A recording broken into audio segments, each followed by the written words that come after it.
नमस्कार प्यारे बच्चों। आज हम जिस बारे में बात कर रहे हैं वो बहुत ही इम्पॉर्टेंट टॉपिक है और उस टॉपिक का नाम है डिसीजन मेकिंग, यानी कि निर्णय प्रक्रिया। हमारी लाइफ में बहुत सारी चीज़ें एक साथ होती हैं और जब एक साथ इतनी चीज़ें होती हैं तो हम स्ट्रेस्ड हो जाते हैं, कई बार तनाव में भी आ जाते हैं। हमें नहीं समझ आता कि ये सब चीज़ें जो हमारे साथ हो रही हैं ये क्यों हो रही हैं, इनका रूट कॉज क्या है। और ऐसे सिचुएशन में कई बार जल्दबाजी में हम गलत डिसीजन ले लेते हैं और उसकी वजह से हमें बाद में पछताना पड़ता है और कई बार दोबारा से शुरुआत करने के लिए भी हम अपने आप को कमज़ोर समझते हैं। सो आज जिस बारे में हम बात कर रहे हैं डिसीजन मेकिंग, वो इसलिए कर रहे हैं ताकि हम ऐसी सिचुएशंस का हमें सामना ना करना पड़े, और अगर करना पड़े तो हम कैसे स्मार्टली उससे बाहर आ सकते हैं। इसमें आप अपने किसी बड़े की हेल्प ले सकते हैं। सबसे पहले डिसीजन मेकिंग क्या है और इसकी क्या इम्पोर्टेंस है ये समझना ज़रूरी है। डिसीजन मेकिंग एक तरह की मैनेजमेंट है, वो मैनेजमेंट जो हमें हमारी प्रॉब्लम को ओवरकम करने में, उसको टैकल करने में बहुत हेल्पफुल है और इम्पॉर्टेंट भी है। अगर हम सही डिसीजन लेते हैं अपनी लाइफ में किसी भी सिचुएशन के लिए, चाहे वो हमारे एम तक पहुंचने की हो कि हमें ये रिसोर्सेज हमारे अवेलेबल हैं, इसका ऑल्टरनेट ये है, वट एवर योर प्रॉब्लम और टारगेट इन लाइफ, उसके लिए बहुत ज़रूरी है कि सही डिसीजन सही टाइम पर लिया जाए। और कोई भी डिसीजन बिना सोचे समझे, बिना प्रॉपर प्लानिंग के नहीं लिया जा सकता। इसलिए डिसीजन मेकिंग को एक मैनेजमेंट भी कहा गया है।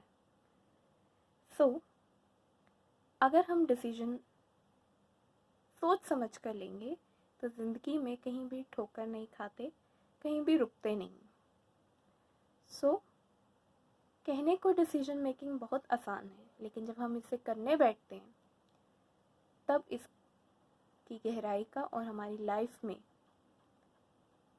उस प्रॉब्लम जिसकी वजह से हमें स्ट्रेस हो रहे हैं या जिसके लिए हम डिसीजन ले रहे हैं उसके बारे में पता चलता है। हमें पता चलता है हमारे ड्रॉबैक्स, हमारी वीकनेसेस, हमारे पॉजिटिव पॉइंट्स, हमारी कई ऐसी चीज़ों का बारे में पता चलता है, हमारे स्किल्स का, जो हम शायद कहीं ना कहीं मिस कर जाते हैं। जब हम डिसीजन मेकिंग करते हैं, निर्णय लेते हैं अपनी लाइफ से जुड़े किसी भी पार्ट के लिए, तो हम बहुत ध्यान से, गहराई से, एकदम शांत मन से सोचते हैं। कई बार एक ही प्रॉब्लम के बहुत सारे हल भी हो सकते हैं उसको सॉल्व करने के, और कई बार बहुत सारी प्रॉब्लम्स का एक छोटा सा हल होता है जो हम सोच भी नहीं सकते। कैसे करते हैं डिसीजन मेकिंग? आइए हम सब मिलकर इसे सीखते हैं। सबसे पहले है स्टेप बाय स्टेप अपनी प्रॉब्लम्स को लिस्ट ऑन करें। जो जो प्रॉब्लम्स हैं आपकी वो एक पेज पे लिखिए, उसको लिस्ट करिए। उसके बाद सबसे पहले जो सबसे अर्जेंट है उस प्रॉब्लम के ऊपर वर्क कीजिए। Urgent, important, not so important, इस तरह से आप अपनी प्रॉब्लम्स को लिस्ट डाउन कर लीजिए। उसके बाद एक एक करके, स्टेप बाय स्टेप, हम एक एक प्रॉब्लम पर वर्क करेंगे।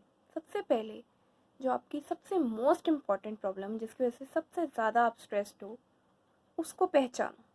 पहला स्टेप ही यही है कि हम अपनी प्रॉब्लम को पहचानें, जिस वजह से हमें प्रॉब्लम आ रही है, हम आगे नहीं बढ़ पा रहे, हमारे काम में एरर आ रही है।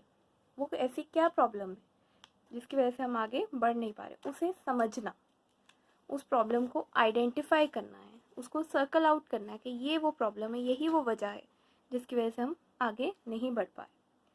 उसके बाद उस प्रॉब्लम को सॉल्व करने के लिए ऑल्टरनेट्स ढूंढना, मतलब क्या क्या तरीके हो सकते हैं इस प्रॉब्लम को सॉल्व करने के। उसके लिए आप अपने किसी बड़े की हेल्प ले सकते हैं, या फिर आपके पास जितनी भी नॉलेज है, जितने भी आपके पास्ट एक्सपीरियंसेस हैं उनको यूज़ कर सकते हैं उस प्रॉब्लम को सॉल्व करने की। पिछली बार जब ऐसी प्रॉब्लम हुई थी तब मैंने ये करा था, या आपको जो भी ऑल्टरनेटिव्स लगते हैं कि ये काम आ सकते हैं इस प्रॉब्लम को सॉल्व करने के लिए, आप वो पॉइंट्स उसमें लिख सकते हैं। सपोज़ मेरे पास बहुत कम समय है पेपर की तैयारी करने का, ठीक है। अब मैं सारी बुक पढूं या इम्पॉर्टेंट चैप्टर्स पढूं या जो मैम ने क्वेश्चंस बताए वो करूं, ठीक है। या फिर मैं अपनी किसी बड़े की हेल्प ले लूं या सैम्पल पेपर्स उठा लूं, मैं क्या करूं। सो इस तरह से आपने अलग अलग ऑल्टरनेट्स लिख लेने हैं। जैसे कोई भी अगर किसी शादी में जाना है तो क्या पहनना है, जिस तरह आप डिसाइड करते हो ना ये अच्छा लगेगा, नहीं वहाँ पे ऐसा माहौल होगा, वहाँ ऐसा होगा। इसी तरह आपने अपनी प्रॉब्लम को ध्यान में रखते हुए, प्रॉब्लम छोटी हो या बड़ी, उसको सॉल्व करने के लिए अलग अलग ऑल्टरनेट्स लिखें। बीच में एक सर्कल बना लीजिए, उसमें अपनी प्रॉब्लम लिखिए और एरोस बना के उसके चारों तरफ सर्कल्स में या पॉइंट्स में, ग्राफ चार्ट में आप अपने अलग अलग वेज लिखिए कि ये इसका ऑल्टरनेट प्रॉब्लम का वे आउट हो सकता है कि मैं इन चीज़ों पे अगर काम करूँ तो मेरा प्रॉब्लम सॉल्व हो जाएगा। उसके बाद जब आपने सारे ऑल्टरनेट्स लिख लिए, अब हम उन ऑल्टरनेट्स, एक एक ऑल्टरनेट के बारे में अपनी प्रॉब्लम के रिगार्डिंग ध्यान से सोचेंगे, उस बारे में उसको डिस्कस करेंगे। अगर आप किसी बड़े की हेल्प लेंगे, उस सारी चीज़ों के बारे में सोचेंगे जो आपको लगता है कि आपने ये ऑल्टरनेट जो लिखा है उसके बारे में इमेजिन करेंगे कि अगर मैं ये इस पे काम करूँ तो इसका आउटकम क्या होगा, इसके राइट एंड रॉन्ग, इसका नेगेटिव पॉजिटिव, हर चीज़ के बारे में आप बहुत ध्यान से देखें, ठीक है। अगर आपने फॉर एग्ज़ाम्पल डिसाइड करा है कि आपने अपनी फ्रेंड की शादी अटेंड करनी है, ठीक है, या फिर उसको कोई गिफ्ट भेजना है, तो ये आपके ऊपर है कि आप क्या सिलेक्ट करते हो, ठीक है। फिर अगर आपने जाना है तो क्या कपड़े पहनने हैं, गिफ्ट सेंड करना है तो क्या गिफ्ट सेंड करना है। तो ये सारी चीज़ों के बारे में जो है आप अपने जितने भी पास्ट एक्सपीरियंसेस होते हैं, प्लस हम जो भी पढ़ते हैं, हमारी नॉलेज, हमारे चीज़ों को देखने का नज़रिया, प्लस हमारे जो बड़े हमें एडवाइस करते हैं, जो हमारी पढ़ाई, उन सब, ये सारे एक्सपीरियंसेस जो हैं हमें इस पॉइंट पे, जब हम अलग अलग ऑल्टरनेटिव्स के बारे में सोचते हैं जो हमने लिखे हैं, काम आते हैं। उसके बाद हमारा जो नेक्स्ट पॉइंट आता है वो है selecting the best alternative, one best alternative. जो सबसे हमने जो ऑल्टरनेट्स लिखे, उसके बाद सारे ऑल्टरनेट्स के बारे में हमने सोचा कि ये ऑल्टरनेट हो सकता है इस प्रॉब्लम को सॉल्व करने का। उसके बाद हम बेस्ट ऑल्टरनेट हम सिलेक्ट करते हैं अपनी प्रॉब्लम को सोचने का, जहाँ पे हम डिफ्रेंशिएट बहुत अच्छे से कर पाते हैं, चूज़ कर पाते हैं, जो हमने अलग अलग अपने ऑल्टरनेट्स लिखे थे पिछले एक्सपीरियंसेस को लिंक करते हुए अपने, कि ये ऑल्टरनेट जो है बेस्ट ऑल्टरनेट है मेरी प्रॉब्लम को सॉल्व करने का। डिसीजंस में हम अपनी पूरी फैमिली को इन्वॉल्व कर सकते हैं। डिसीजन अगर फैमिली में कोई डिसीजन लिया जा रहा है तो वो सिर्फ एक इंडिविजुअल का ही नहीं, पूरी फैमिली उसमें इन्वॉल्व होती है, ठीक है। कई बार फैमिली को अपने पैसों की जो है कमी आ जाती है, तो उसमें आप अपने बच्चों की राय ले सकते हैं, ठीक है। या फिर अगर आपको कोई आपकी लाइफ में कोई प्रॉब्लम है या कोई ऐसी चीज़ जो आपको तंग कर रही है, आप कॉन्सेंट्रेट नहीं कर पा रहे, तब आप अपने बड़ों का, अपनी फैमिली में, अपने टीचर्स, स्कूल में काउंसलर्स, इन सब लोगों की हेल्प ले सकते हैं, उनसे राय ले सकते हैं। लेकिन फाइनल डिसीजन जो है वो आप ही का होगा, ठीक है। पर सलाह लेनी ज़रूरी है, उससे कोई भी बड़ा या छोटा नहीं होता। अब एंड रिज़ल्ट क्या होता है, जब हम इतना सोच समझ कर करते हैं तो हम अपनी प्रॉब्लम को बहुत अच्छे से ओवरकम कर सकते हैं।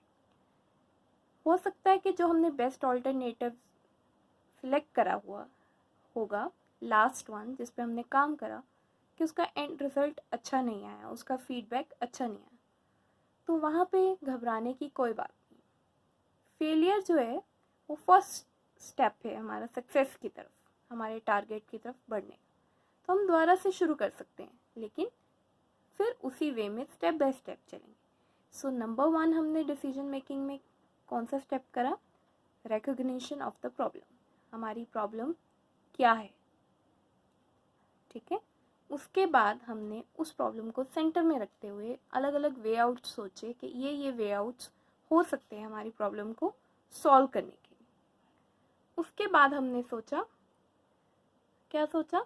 हमने जितने भी ऑल्टरनेट्स लिखे थे उन सब के ऊपर काम करा, उन सब के बारे में एक एक पॉइंट, एक एक बारीकी से अच्छे से सोचा, अपने पास्ट एक्सपीरियंसेस, अपनी नॉलेज, अपने बड़ों से एडवाइस ली, उन सब पे काम करा कि ये अगर मैं करूँ तो क्या होगा, इसका आउटकम क्या होगा।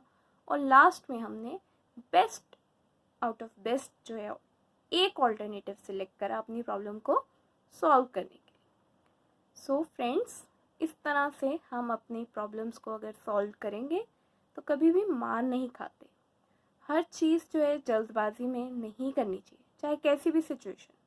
हमेशा सोच समझ कर, अगर आप छोटे हैं तो अपने बड़ों से, अपनी फैमिली में जिस पे भी आप ट्रस्ट करते हैं, अपने टीचर्स, अपने काउंसलर, पेरेंट्स, दादा दादी, इन सब से ज़रूर शेयर कीजिए। ये हमसे बड़े होते हैं उम्र में और इन्हें प्रॉब्लम सॉल्व करने का, लोगों के नज़रिए के बारे में हमसे बेहतर पता होता है और ये हमें बहुत अच्छे से गाइड करते हैं। So I hope this is helpful for you. Thank you.